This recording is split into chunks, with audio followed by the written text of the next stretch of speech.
Les terres païennes sont d'abord en chacun de nous et si la foi vient à manquer autour de nous, c'est d'abord parce que nous-mêmes, nous ne sommes pas suffisamment christianisés. Voilà une invitation explicite à un approfondissement de la foi, à une conversion pour témoigner par sa vie. C'est un évêque d'un diocèse rural qui l'a écrit dans sa lettre pastorale à l'automne dernier. Une lettre d'ailleurs que je vous recommande. Elle est simple, elle est claire et elle fixe des orientations pour un renouveau de la mission. Monseigneur Pascal Roland, bonjour. Bonjour. Un grand merci d'être avec nous. Vous êtes évêque de Moulins depuis 8 ans. Je le disais, l'Allier a été fortement marqué par la désertification rurale, baisse de la démographie, vieillissement de la population, fermeture d'écoles encore aujourd'hui, une économie parfois en berne dans certains secteurs. Bref, et l'Église n'échappe pas aussi à cette épreuve, vieillissement des personnes engagées, et puis parfois difficulté de renouveler ces personnes qui soutiennent la vitalité de l'Église. Et pourtant, malgré tous ces indicateurs, vous restez un évêque optimiste. Pour quelle raison ? Je ne dirais pas optimiste, je dirais un évêque dans l'espérance. Oui.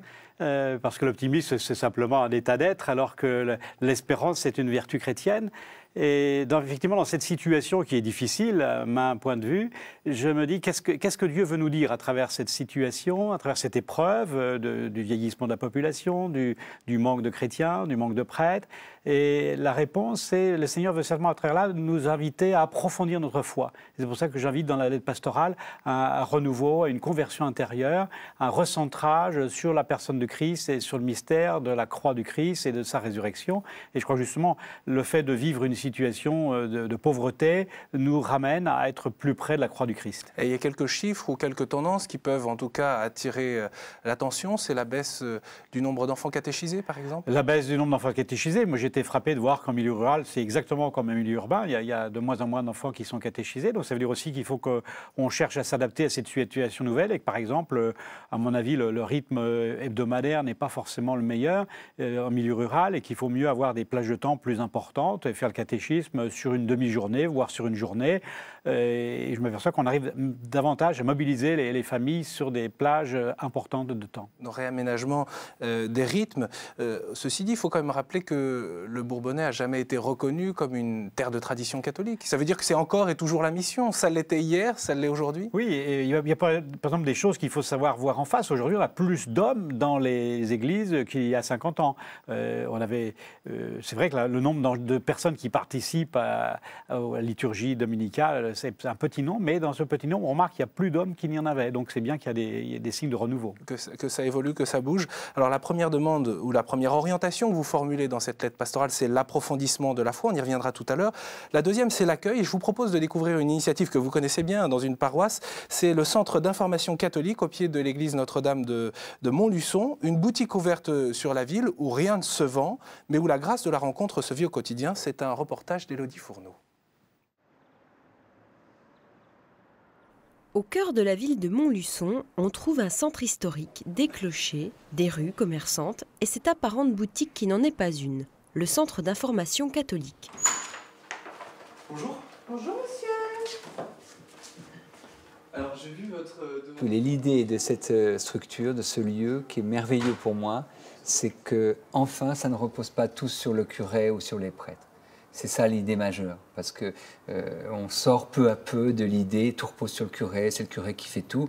Là, vous avez un grand nombre de laïcs qui tiennent la boutique et qui répondent aux appels, aux demandes. Les laïcs accueillent les laïcs, l'Église accueille l'Église, mais l'Église, c'est pas le curé, c'est l'Église, c'est tout un peuple, et ils sont là, il y a des représentants de ce peuple qui sont là, voilà, c'est ça l'idée. Un espace de rencontre qui invite notamment les plus jeunes à partager leur foi. Oui, il m'arrive de partager ma foi aux autres, à des personnes que je sais tolérantes et ouvertes un peu d'esprit. Et voilà, je leur expose ma façon de voir les choses. Après, on en discute. Et c'est ça qui est enrichissant en fait. Informer, rencontrer, dialoguer, le Centre d'information catholique renouvelle ses ambitions au fil du temps. À la bibliothèque et aux actualités du doyenné s'est ajouté un espace multimédia. Une manière de répondre à toutes les curiosités. Ce que je peux rechercher, c'est de mieux connaître la foi catholique, le positionnement sur des sujets d'actualité, des choses comme ça. Donc c'est vrai que ça m'accompagne, ça m'apporte cet aspect un petit peu de connaissance, de compréhension pour pouvoir me faire ma propre idée. Véritable gare d'aiguillage entre un public qui peut être varié et une église pas toujours disponible, la parole de l'Évangile trouve son appui grâce à une vingtaine de bénévoles. Cette vitrine, ce lieu ici, c'est la vitrine qui permet aux gens de voir. Ça, c'est très important.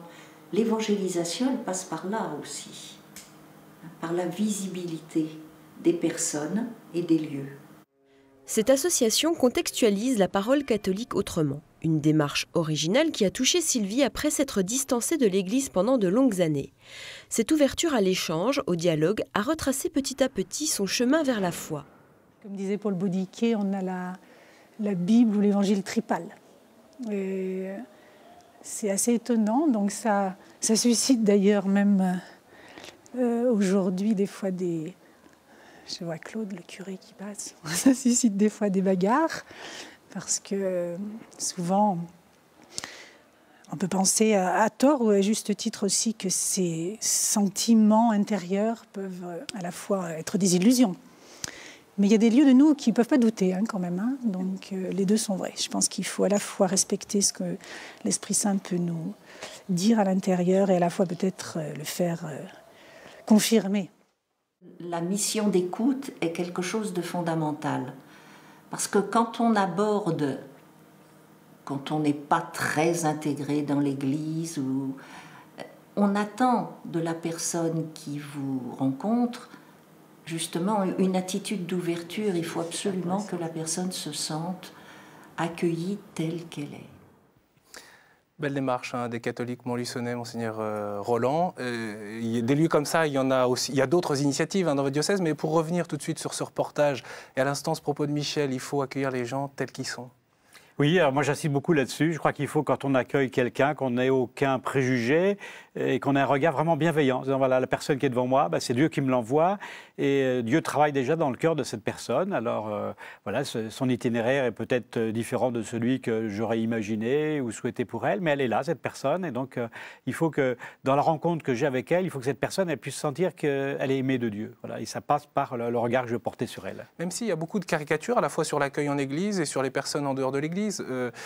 On sait très bien qu'aujourd'hui, la vie contemporaine a plutôt tendance à éloigner le commun des mortels du chemin exigeant que le Christ indique. Oui, mais en même temps, je crois que comme cette personne qui était interviewée le disait, Sylvie, là, il y a au fond de soi-même quelque chose qui sait ce qui est vrai, quoi. Et donc même Sylvie en recherche, voilà. Recommençante. C'est ça. Alors donc on lui propose un chemin, on l'accueille telle qu'elle est, on lui propose un chemin qui est exigeant et au plus profond, au plus intime d'elle-même, elle sent que c'est la vérité.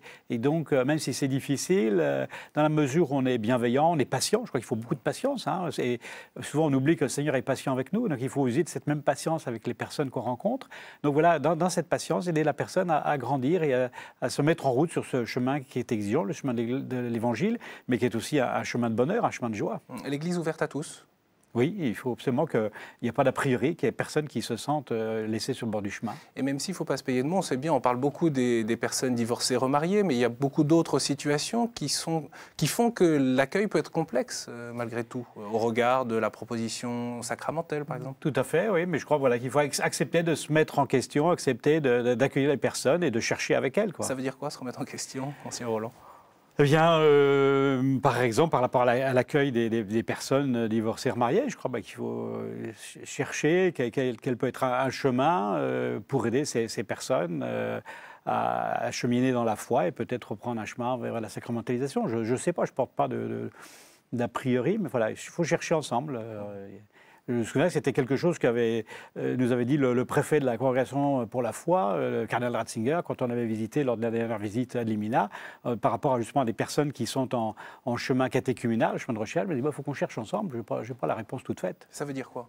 Parce que c'est quand même un dossier extrêmement sensible, ou au-delà d'un dossier, surtout des situations pour des personnes concrètes qui ont des questions. Je crois que c'est en regardant justement les situations concrètes que l'on voit quel est le chemin opéré par les personnes et comment il peut y avoir un chemin de foi, un chemin d'église et peut-être un chemin de sacramentalisation qui s'ouvre.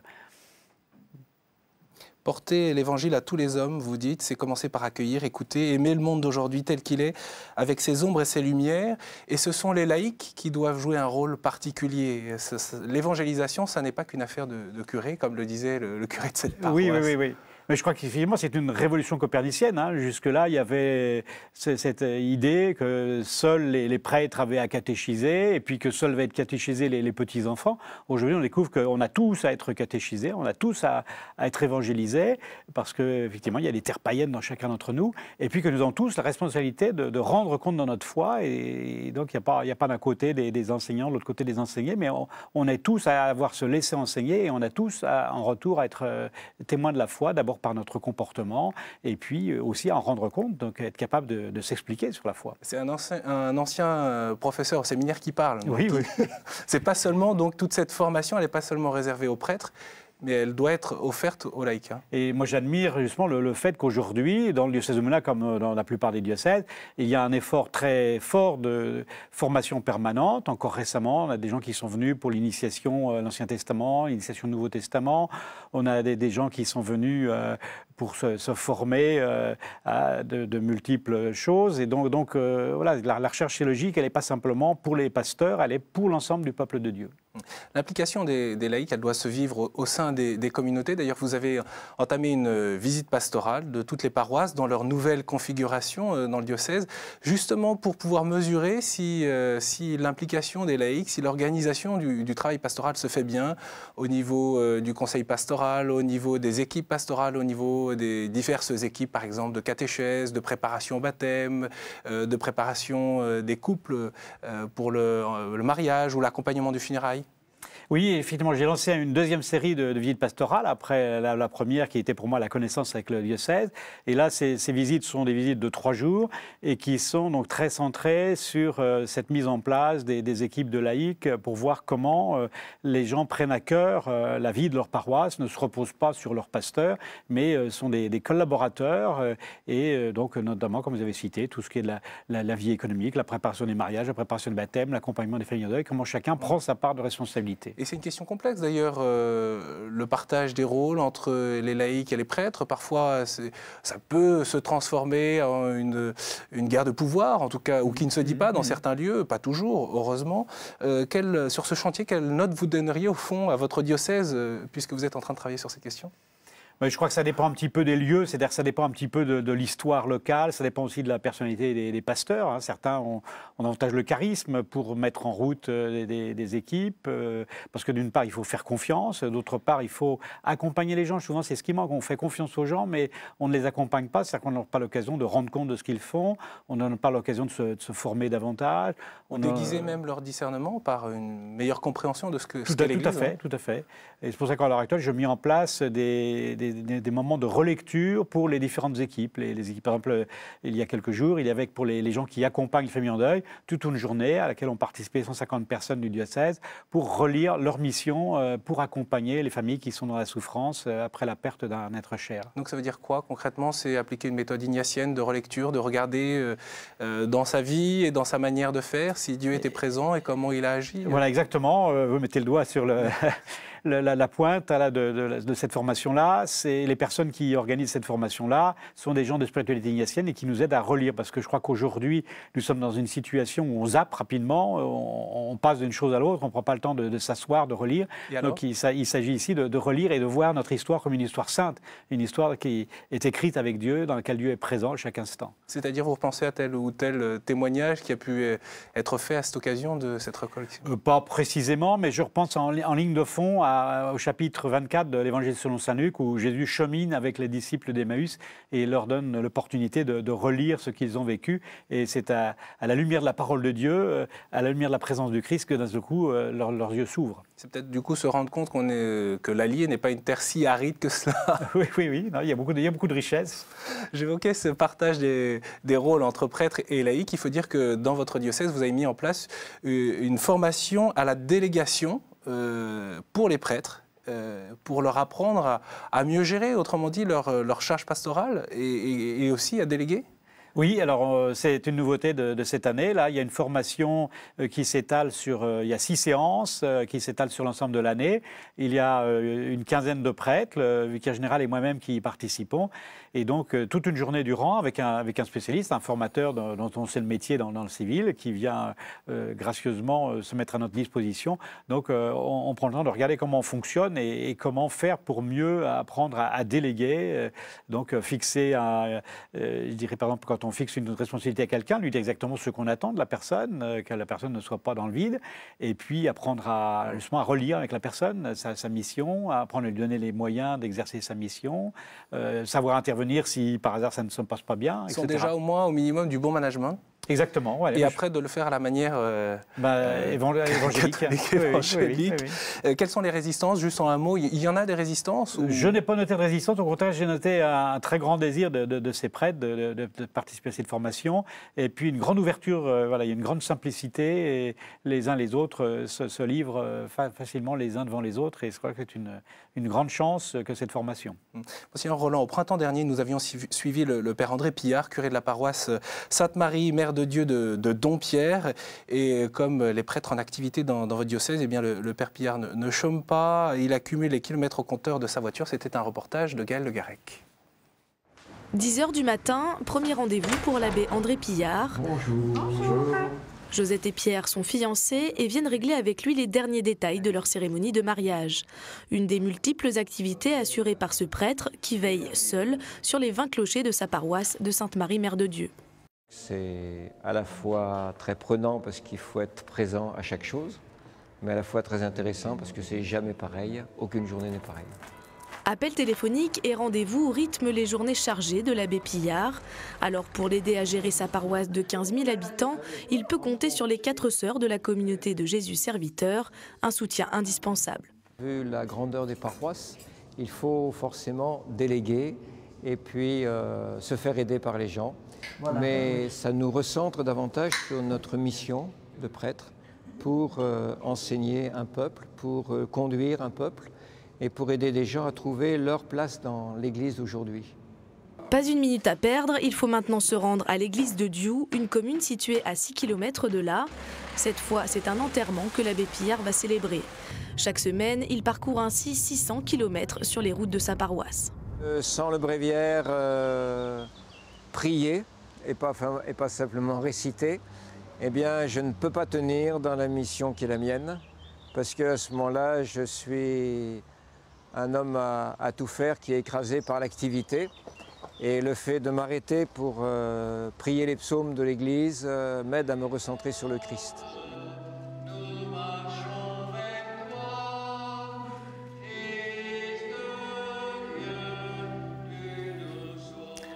Très beau témoignage à l'instant du père Pillard qui dit s'il n'y a pas la prière, je ne peux pas tenir dans ma vie de prêtre. Je ne sais pas si vous d'ailleurs vous avez des journées aussi trépidantes que le père Oui, Pillard, je crois que les prêtres et les évêques c'est la même chose, oui. À parcourir le diocèse dans tous les sens. Tous les sens. Dites-nous, est-ce que vous faites du souci, vous, parfois, sur l'équilibre de vie des prêtres? Parce qu'on voit bien que ça peut être complexe, compliqué dans un territoire comme celui de l'Allier. Alors, effectivement, c'est un souci majeur de l'évêque en tant que responsable de l'équilibre de vie de ses prêtres. Et donc, j'ai mis en place des journées équilibre de vie. Alors, on a fait une première journée en lien avec la CAVIMAC, la Caisse pour la Sécurité sociale.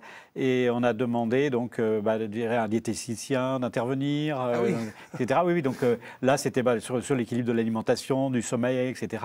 On a eu une autre journée qui a été faite par une religieuse. C'était apprendre à vieillir avec son corps, avec son âme, avec son esprit. Une autre journée qui a été faite avec les membres du mouvement du clerc pour apprendre à accueillir ses émotions, les reconnaître, les gérer. Et puis là, prochainement, une journée d'équilibre de vie sur la conduite. Vous avez vu que nos prêtres conduisent beaucoup, donc il s'agit ici de conduire avec prudence. Et dans ça passe par toutes ces petites choses matérielles, mais qui sont essentielles dans la vie au quotidien. Et il y a cette rencontre par trimestre sur 2 jours, où vous rassemblez les prêtres du diocèse autour de vous, avec vous, pour être ensemble. et un temps gratuit. Et j'aimerais que vous en parliez parce que finalement, c'est assez original comme proposition. Oui, c'est assez original. Je m'aperçois que ça correspond à un besoin. Donc, c'est une proposition qui s'adresse à tous les prêtres les plus jeunes, ceux qui sont en activité, en responsabilité. Et donc, c'est une journée, 2 journées où on essaie d'allier les différents éléments de la vie chrétienne. Donc, d'abord du temps gratuit. Du temps gratuit pour Dieu, du temps gratuit entre nous, du temps gratuit pour Dieu dans la prière. Donc, la prière de la liturgie des heures avec la communauté religieuse qui nous accueille, la prière personnelle, de la prière entre nous autour de la Lectio Divina, autour du partage sur l'Évangile. Et puis, du temps gratuit, nous, de détente, pour la joie d'être ensemble, de partager un bon repas, de jouer aux cartes avec leur évêque, de se promener, d'avoir peut-être une nuit un peu plus longue qu'à l'habitude pour certains, et puis aussi d'avoir un échange sur un thème de théologie pastorale, voilà, sur un échange sur nos pratiques, nos manières de faire, et ce que ça engage. Et ce qui reflète bien d'ailleurs cette conclusion de votre lettre pastorale, où vous dites qu'il faut bien garder en mémoire qu'il faut accomplir paisiblement, mais avec zèle, ce que Dieu attend de nous, au fond. Hein. Voilà, il faut y mettre tout son cœur, et puis en même temps, savoir qu'on a nos limites, il y a un moment où on arrête, et puis on remet tout entre les mains du Seigneur. Moi, chaque soir, je m'endors paisiblement, en disant, j'ai essayé de faire ce que j'ai jugé bon de devoir faire, et puis maintenant, voilà, c'est comme le cultivateur qui va se coucher, il sait que c'est pas lui qui fait pousser les fleurs, hein, qui fait pousser le blé. Il y a des éléments qui viennent du Seigneur, à savoir la pluie, à savoir le soleil.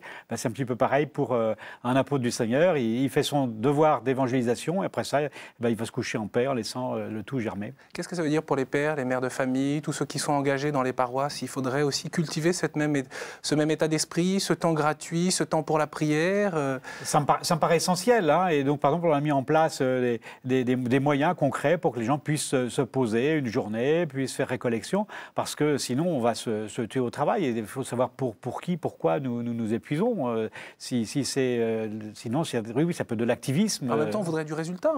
Oui, mais je crois que peut-être il faut qu'on change de mentalité, que l'Église elle a posé un signe par rapport à la société d'aujourd'hui, qui est une société dans laquelle on veut de la rentabilité immédiate. On voudrait des catéchumènes, des baptêmes. Voilà, et parfois on fait les choses très bien et ça ne porte pas un fruit immédiatement visible. Voilà, il faut accepter d'entrer dans cette logique du grain de blé tombé en terre et attendre le temps de la moisson. Peut-être que c'est nous qui semons et que c'est d'autres qui récolteront demain. Et puis prendre le temps aussi de la célébration avec joie. Hein. Voilà, et je disais que dans ma lettre pastorale, qu'il faut vraiment prendre le temps de regarder ce que Dieu fait et rendre grâce à Dieu, et demeurer dans la louange, comme le peuple d'Israël dans le temps d'exil, demeurer dans la louange de son Dieu malgré l'épreuve. Même si la messe peut être célébrée un peu plus loin qu'avant, un peu plus loin que chez soi. Voilà, il faut que les gens apprennent à se déplacer, et finalement, je pense que c'est un peu difficile. Au départ, il faut accepter de faire quelques kilomètres pour se déplacer de chez soi, et une fois que les gens ont fait cet effort, ils en reviennent tous heureux, parce que voilà, ça élargit leurs horizons, ça fait des communautés qui sont plus vivantes. Bref, les gens sont heureux une fois qu'ils ont fait le premier pas. Autrement dit, vous percevez que cette lettre pastorale qui a été publiée, que vous avez publiée en octobre, elle est bien comprise, bien reçue, et qu'elle porte du fruit? Ça commence, il faudra du temps. Ça travaille de longue haleine. Ça travaille de longue haleine. Il faut que les gens la lisent, la méditent, partagent dessus. Et j'espère qu'à partir de là, ils pourront se donner aussi, dans chaque paroisse, quelques orientations prioritaires. En cette fête d'ambition, je vous laisse donner un coup de chapeau. Une initiative qui vous aurait plu ces derniers mois. Une initiative qui m'a beaucoup plu, c'est celle qui ont eu 3 curés, à la suite d'une suggestion que j'avais faite. Ils ont invité dans leur paroisse le père Thomas Luneau, qui est un jeune lazariste, et qui a cette intuition des missions, comme l'a fait le père fondateur de l'Aurore, les missions paroissiales. Les missions paroissiales. Et donc, ça a eu lieu dans 3 paroisses du diocèse, et ça a eu un bel écho, parce que c'est des missions qui sont préparées avec le conseil pastoral, des laïcs sont associés, des enfants, des jeunes, et donc ça donne vraiment un élan dans ces paroisses. Et j'en parlais encore récemment à 2 prêtres qui me disaient qu'aujourd'hui, ils en voient les fruits. C'est quoi? C'est une mission, c'est une prédication organisée pour pouvoir rappeler ce qu'est la foi? Il y a un spectacle qui remet devant l'Évangile, devant la personne du Christ, et puis ensuite des soirées thématiques pour répondre aux questions que se posent les gens. Et donc à la fois les fidèles qui ont l'habitude de venir à la messe, comme ceux qui n'y viennent jamais. Tout à fait. Et puis alors, il y a des visites qui sont organisées, du porte-à-porte, pour aller chez les gens, aller dans les maisons de retraite, visiter des détenus. Là, il y avait, dans une des paroisses, il y avait une maison de détention. Donc voilà, essayer d'avoir un impact, de toucher les gens, de toucher le cœur des gens. Et de fait, on a vu des gens qui se sont remis à une pratique sacramentelle suite à cette démarche de la mission. Donc coup de chapeau aux missions paroissiales. Un lieu ou plusieurs lieux pour se ressourcer dans votre diocèse, où sont-ils? Eh bien, on a un prieuré qui est tenu par un diacre et son épouse à Banel, près d'Escurolles, non loin de Vichy. On a 2 prieurés tenus par les frères de Saint-Jean. Et dans ces lieux, il y a des journées de récollection qui s'adressent, en 2 lieux, qui s'adressent aux femmes, à un autre aux jeunes pères de famille. Voilà, leur donner l'occasion de s'arrêter, de faire silence, de méditer, de pouvoir se confesser, de pouvoir prier personnellement et avec d'autres, d'écouter la parole de Dieu, d'avoir un petit enseignement.